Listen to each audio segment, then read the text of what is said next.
Stove, but we begin with the mess in Denver. The Broncos lost Tim Tebow's second start of the year, 45-10 at home to the Lions, and Tebow just looked lost. Joining us now from Denver, Darius Walker from the Mountain Sports Network, former Notre Dame running back and more recently a member of the Denver Broncos, and Brandon Spano from Mile High Sports Radio. Brandon, let me begin with you. Tebow's going to get this start against the Raiders this weekend. Do you agree with John Fox going one more time to Tebow? Not only do you have to go one more time, but you have to see what this kid can do throughout the rest of the season. Brady Quinn isn't the future answer. He wasn't that in Cleveland, and he wasn't that in the preseason. Kyle Orton is gone at the end of the year. You have to see what you have in number 15. Darius, what do you think? Oh, my thoughts on it. Oh, well, you know, guys, come on, Brandon. Really? You got to stick with it for the rest of the season? Come on, fellas. Did you see the game? I mean, you're either watching the game or you're not watching the game. I mean, Tim Tebow couldn't even complete a pass. He couldn't throw the ball close to a wide receiver. There's no way you continue to go with this guy. No way. Well, he actually, in the first drive, looked very good. He executed, and he threw a great pass to Eric Decker, which should have been caught, and he should have dragged his feet. That should have been a touchdown pass right there. And then, yeah, there is some other times throughout the game where Tim Tebow overthrew a receiver, or the pick six was a very bad pass. You know, I have a problem with the whole mechanics idea in the NFL. I have a problem that all of the quarterbacks have to be put into this small bubble, and they all have to be this cookie-cutter quarterback. I just don't think that fits Tim Tebow. I think when he finds a team, and a team that is willing to work with him, and a team that's willing to build an offense around him, he'll have success. But if you look at the times when he's just naturally throwing the ball his way, he's fine. When he tries to put it up and he tries to look like the proverbial NFL quarterback, that's when he's inaccurate. Don't change your style, number 15. Do it the way you know how. One of the things I loved about watching this game was John Lynch was actually doing the play-by-play and the commentary for it. What was great, because John Lynch is a former player, so the things that he pointed out were the same problems and concerns that everyone had with Tim Tebow coming into his years in the National Football League when he got drafted by Josh McDaniels. It was his mechanics, it's his feet, it's him not being able to read defenses. I mean, all Detroit had to do was a simple thing, is line up 8 men in the box and blitz him, force him to make a precise throw and one-on-one coverage, and he couldn't even do it. So it's going to be very easy to beat the Broncos week in and week out when you have a quarterback who cannot beat man-on-man coverage. He can't throw it. He's not accurate enough to put it there. There's no way to go with this guy. Both of you guys do radio shows in Denver and in the Denver area. Brandon, what are most people saying about Tebow, yay or nay, after the first 2 games we've seen him as a starter this year? Most people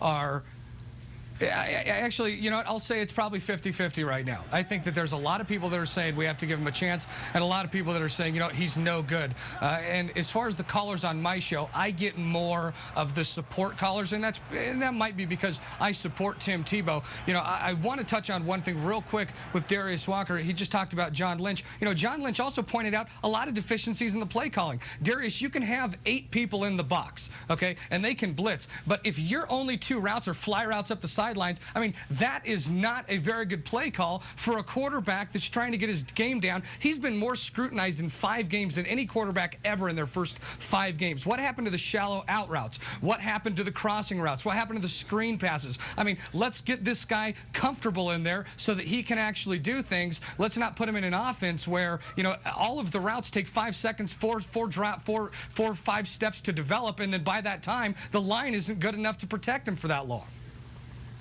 Well, and here's the thing, Brendan. I think we need to step back here and look at the coaching in this game. You pointed out some great points in terms of the offensive coordinator, Mike McCoy, having to call better plays to get Tim Tebow comfortable, to get him involved in the offense, to make him do what he does best. But I think if you back up here and look at the head coach, John Fox, the thing about John Fox is that he absolutely loves to play guys, for whatever reason recently, who haven't earned the time.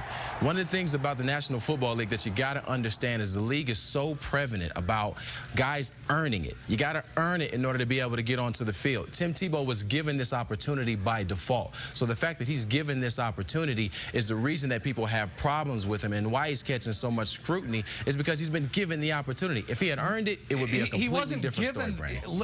Listen, Darius, his quarterback rating is the same as Kyle Orton's. Last year, okay, Tim Tebow, one of these guys are really good too, by the way. If you look at his first 3 games, okay, he was better than Kyle Orton's first 3 games of his 7th year. Tim Tebow's first 3 games of his career. But that's not, I mean, you can't say that he didn't earn it, because all of the basis on whether or not he earned it, you're talking about the practice field. And if you put this guy in in drills, and he's not looking better than the other quarterbacks in drills, then yes. If that's your basis, then sure, he didn't earn it. But if your basis is what can this guy do on the field, what can he give us on the field when it's time to make it happen, and he's in the right situation, there's a lot of people out there that know that this guy can get it done. I never seen Tim Tebow overthrow somebody by 15, 10 yards in college, and there's a reason for that, because he was in a situation and he was in an offense that was geared around him. Why the NFL doesn't do that is mind-boggling. Well, and here's the thing, Brandon. I love how people always claim it's the idea that Tim Tebow just doesn't practice well, and then they bring this invisible attribute that Madden hasn't caught on to yet, which is being a gamer. I have no idea where in the world this comes from. If it was really a serious thing, it would be an attribute on Madden. We don't see it on there because it's not something that's tangible. It's not something that makes sense. In terms of Tim Tebow getting this opportunity, if you went through the practices, if you were at the preseason games, it was Brady Quinn who was the second guy in command and who was supposed to come in after Kyle Orton. But once again, I love the idea of the fact of Tim Tebow being a guy who doesn't practice well. If that's the case, Brandon, let's look around the league and look on this Broncos team specifically and look at some other guys. Maybe Lance Ball is a guy who just doesn't practice well. Maybe he should get an opportunity too. It baffles me how people love Tim Tebow and are giving him an opportunity, but yet there's no one else on this Bronco team specifically, guys who may be just like Tim Tebow, gamers, so to speak, and they're not getting an opportunity either. I'm not saying that he doesn't practice well. I'm saying that he doesn't practice well under the circumstances that he's supposed to practice well in. What I'm saying is that the circumstances should be different depending on the player. And if this is the guy that you want to be the quarterback, if you take this guy, and I realize that Elway and Fox didn't draft this guy, and that's part of the problem. But if this guy's on your team and you're looking at him as a quarterback, okay, you know that his strong suit is not 3-step drop and hitting an out route. It's not a 5-step drop and a 15-yard deep out. I mean, those aren't his, that's not his strengths. So why would you judge him and grade him in practice based on those things when you know those aren't his strengths? Why don't we put Kyle Orton in a 2-minute drill in practice where people can actually hit him and he doesn't have protection, and then let's see how he does in practice, because I guarantee you Tim Tebow will end up looking better in practice than Kyle Orton did right there. Brandon, do you think the Broncos are setting Tim Tebow up to fail? And if so, why? I don't think they're setting up. I don't believe that any team would set up a player to fail. I just don't think that. Okay. What I do think is that they're saying, listen, you're going to do it our way, even if we do open up the offense for you. On Sunday, there was 52 of the 78 plays they called for the shotgun. That was obviously for Tim Tebow. But within those plays, the plays still weren't Tebow friendly. So I think that they're saying, listen, you're going to have to do it the way that we want you to do it, or you're not going to play football here. And if he can't do it, then we'll get him out of here. And right now, it's looking like he can't do it under those circumstances. Well, and I guess here's the thing about the whole Tim Tebow conversation. I'm still kind of baffled that this is still a discussion and it's still a conversation with the fact of the way that Tim Tebow played in this Detroit Lions game.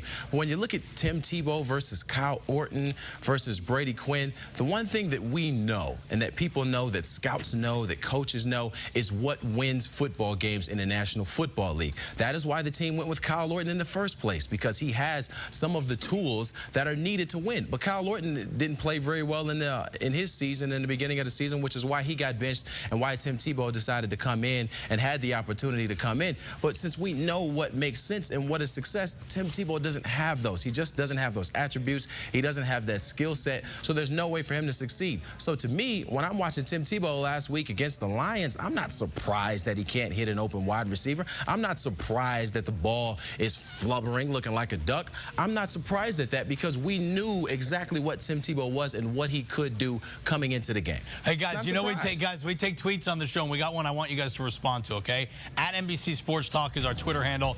All right, and this one is from the big fella.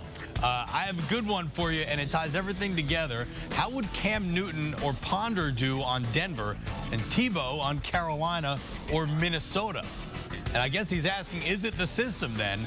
How would they do? And Brandon, let's start with you. How do you foresee someone like Cam Newton performing in Denver's system here then? Well, Cam Newton's amazing. I left my big foam finger at home, but I'm a big time Cam Newton guy. I think he's the next great one, and he would be great in any system. I really like Cam, so I don't know if that's a fair question. Tim Tebow's certainly not on that level. As far as Christian Ponder, I mean, come on. Christian Ponder is, Christian Ponder's a guy that not only, let's just put it this way, blanket statement, Christian Ponder's mediocre on every single level. He's never going to be great. He's never going to be awful. He's just kind of is what he is. Well, what would we consider Tim Tebow? Isn't he is what he is and probably a quarterback who's not going to be great? Listen, regardless of what system you put Tim Tebow in, he is not going to be able to thrive. This is not college. It's not college football. It is professional football. The biggest thing that you see here with just going back to the Denver Broncos, Kyle Orton, Tim Tebow, everyone was clamoring to Tim Tebow saying that he was going to be the next big thing. He should go in. Kyle Orton's not good. Things were supposed to change when Tim Tebow became the quarterback. The reason John Fox made no other changes around this roster, benched nobody else besides Kyle Orton, was because Tim Tebow was supposed to be the X factor to change the outcome of these games. And the team has gotten worse. Not only has the team gotten worse, but they're now a laughing stock around the National Football League. Darius Walker's from the Mountain Sports Network, former Notre Dame star, former Denver Bronco, and Brandon Spano from Mile High Sports. Gentlemen, thank you very much for a spirited debate tonight. Up next.